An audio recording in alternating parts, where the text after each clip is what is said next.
లేదు, నువ్వు తనని నిర్దాక్షిణ్యంగా మీ ఇంట్లో నుంచి గంటేశావు. నువ్వు మరో అమ్మాయిని పెళ్లి చేసుకోవడానికి రెడీ అయిపోయావు. ఇప్పుడొచ్చి ఈ మాటలు మాట్లాడడానికి ఎంత ధైర్యం రా నీకు? అసలే మొహం పెట్టుకుని ఇక్కడ దాకా వచ్చావు నువ్వు? ఎవరికోసం నేను మిథునని మా ఇంట్లో నుంచి గెంటేశాను? ఎవరికోసం నేను మిథునతో బంధాన్ని తెంచేసుకున్నాను? ఎవరికోసం నా మనసు చంపుకుని మరో అమ్మాయిని పెళ్లి చేసుకోవాలి అనుకున్నాను? మీకోసం, కేవలం మీకోసం.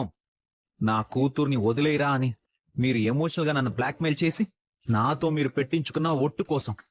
నీ మనసుకి కష్టంగా బాధగా ఉన్నా సరే, నా కూతురు జీవితంలో నీ పేరు వినపడకూడదు, నువ్వు కనపడకూడదు. మిథున మీద నాకున్న ప్రేమని చంపేసుకుని నాలో నేను నరకం అనుభవిస్తానే తప్ప మిథున జీవితంలోకి రాను.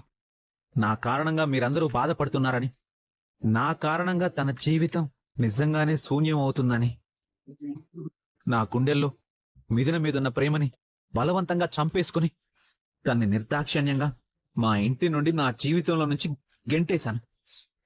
నేను మీ నాన్నను కాపాడి తీసుకొచ్చిన మరుక్షణమే నేను నువ్వు మా ఇంట్లో నుంచి, నా జీవితంలో నుంచి శాశ్వతంగా వెళ్ళిపోవాలి.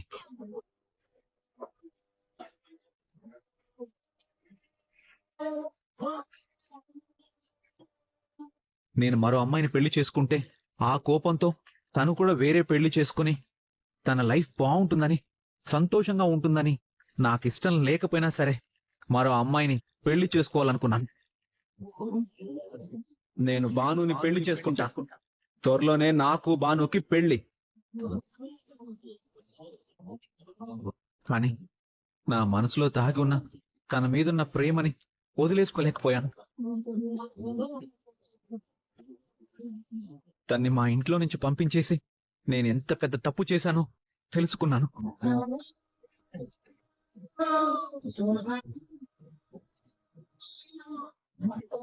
తను లేని జీవితం శూన్యం అని, తను లేకుండా బతకడం నరకం అని బుద్ధి తెచ్చుకున్నాను. అందుకే పశ్చాత్తాపంతో నా భార్య ముందు ఇలా నిలబడ్డాను. మర్యాదగా నువ్వు ఇక్కడి నుంచి వెళ్ళిపో, లేదంటే పోలీసులు పిలిపించి నిన్ను అరెస్ట్ చేయిస్తాను. పిలవండి సార్, పిలవండి. ఏ పోలీసులు పిలుస్తారో పిలవండి. నా భార్య కోసం వచ్చిన నన్ను ఎవరు అరెస్ట్ చేస్తారో, ఏ అధికారంతో అరెస్ట్ చేస్తారో చేయమనండి, నేను చూస్తాను. సార్, భార్యాభర్తలు గొడవపడి విడాకుల కోసం మీ దగ్గరకు వస్తే 6 నెలలు కలిసి ఉండండి, తప్పుల్ని సరిదిద్దుకోండి అని, అర్థం చేసుకుని బతకండి అని మీరే కదా సార్ చెప్తారు.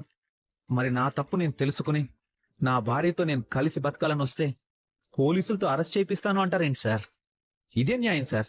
ఇదేం తీర్పు సార్? రేయ్, నా చెల్లెల్ని పట్టుకుని పదే పదే భార్య అంటున్నావేట్రా?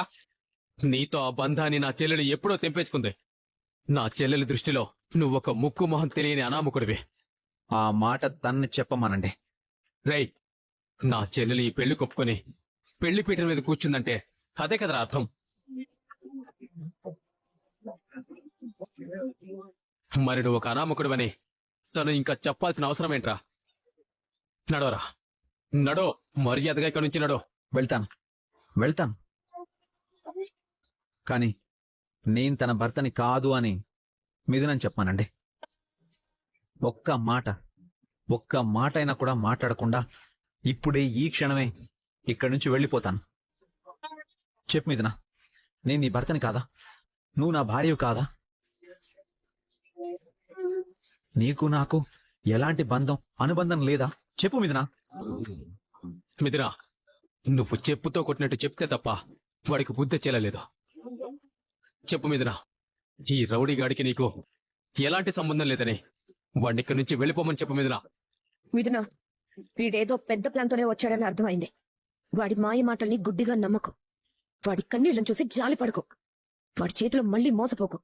మరోసారి అందరి ముందు మీ నాన్న పరువు తీకు. నీ మెళ్ళో ఉన్న తాళిని తీసి వాడి మొహాన విసిరి కొట్టి ఈ జన్మలో వాడి మొహం నీకు చూపించద్దు అని చెప్పు. కొట్టు మిథున, విసిరి ఆ తాళి వాడి మొహం మీద కొట్టు. మిథున, తప్పు చేసిన వాడికంటే తప్పుని తెలుసుకొని సరిదిద్దుకునేవాడే నిజమైన మనిషి అని నువ్వెప్పుడు అంటుంటావు కదా. నీ విషయంలో నేనెంత పెద్ద తప్పు చేశానో తెలుసుకున్నాను. పశ్చాత్తాపంతో నీ ముందు నిలబడ్డాను. నిన్ను మహారాణిలా కళ్ళల్లో పెట్టుకుని చూసుకుంటాను. నా తప్పును సరిదిద్దుకునే అవకాశం నాకివ్వు మిథున. అంతే తప్ప జీవితాంతం నరకం అనుభవించేలా శిక్ష వైపు ప్లీజ్. రేయ్, నా చెల్లెలు ఏం మాట్లాడకుండా మౌనంగా ఉందంటే నీతో మాట్లాడడానికి అసహ్యంగా ఉందని అర్థం.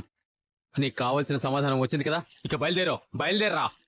మిథున, ప్రతి మనిషికి ఆ దేవుడు రెండో అవకాశం ఇస్తాడు.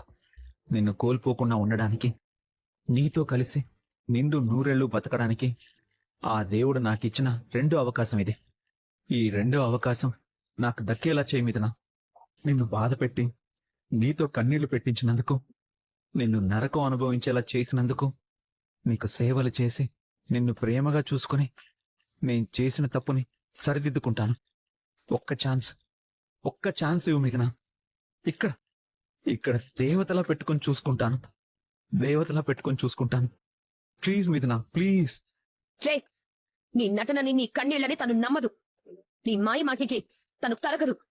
నువ్వు కన్నీళ్లతో ఎంత జీవించేసినా తను నోరు తెరవలేదు. తన మనసు కరగలేదు అంటే ఈ పాటికే నీకు అర్థమై ఉండాలి.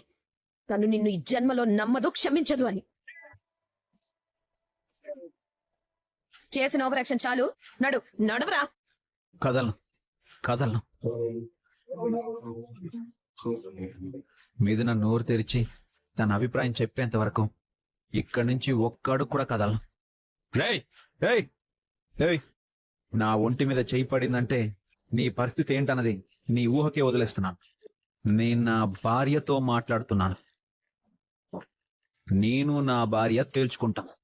మధ్యలో ఎవరైనా మాట్లాడినా జోక్యం చేసుకున్నా ఒక్కొక్కరికి మామూలుగా ఉండదు.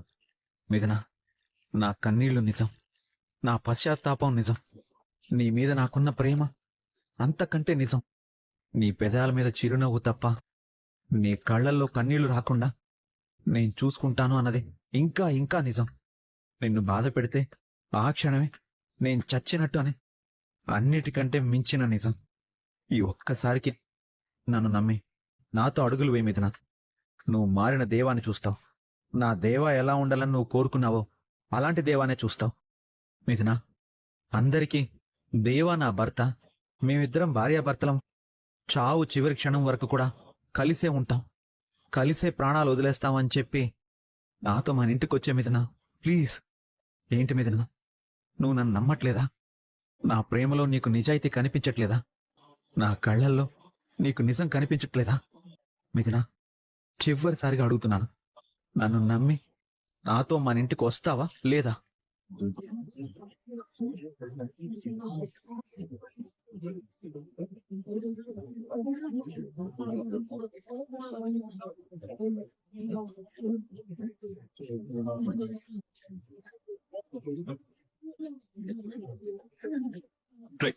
అర్థమైంది కదా నా కూతురు సమాధానం ఏంటో? నీకు అర్థమైంది కదా?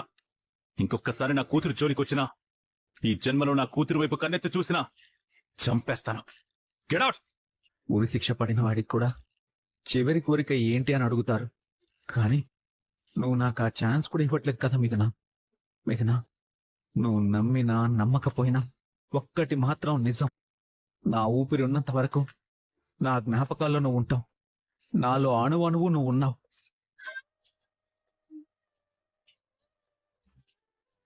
నీకోసం బతకాలనుకున్నాను, కానీ నీకోసం శిథిలమైపోతాను మిథున. రేయ్, వెళ్ళరా, వెళ్ళు.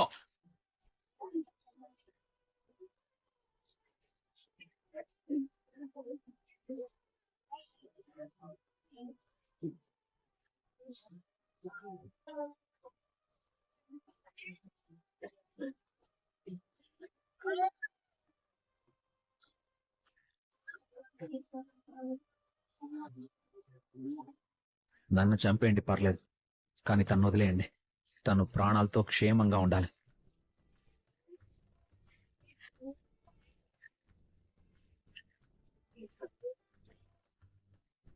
నా ప్రాణాలను అడ్డుగా పెట్టైనా సరే నిన్ను కాపాడుకుంటాను. దేవా,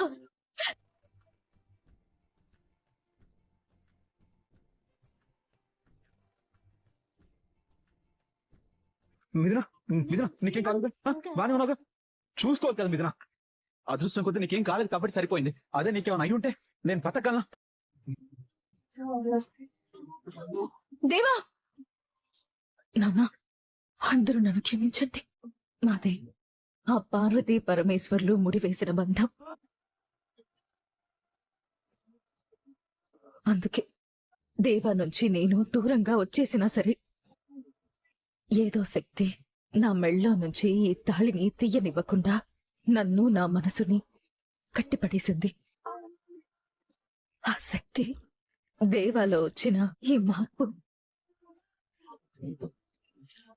ఆ పార్వతీ పరమేశ్వర్ల సాక్షిగా ఒక్కటైన మేము తిరిగి మట్టిలో కలిసిపోయేంత వరకు ఒక్కటిగా సాగుతాం. ఒకరి కోసం ఒకరం బ్రతుకుతాం.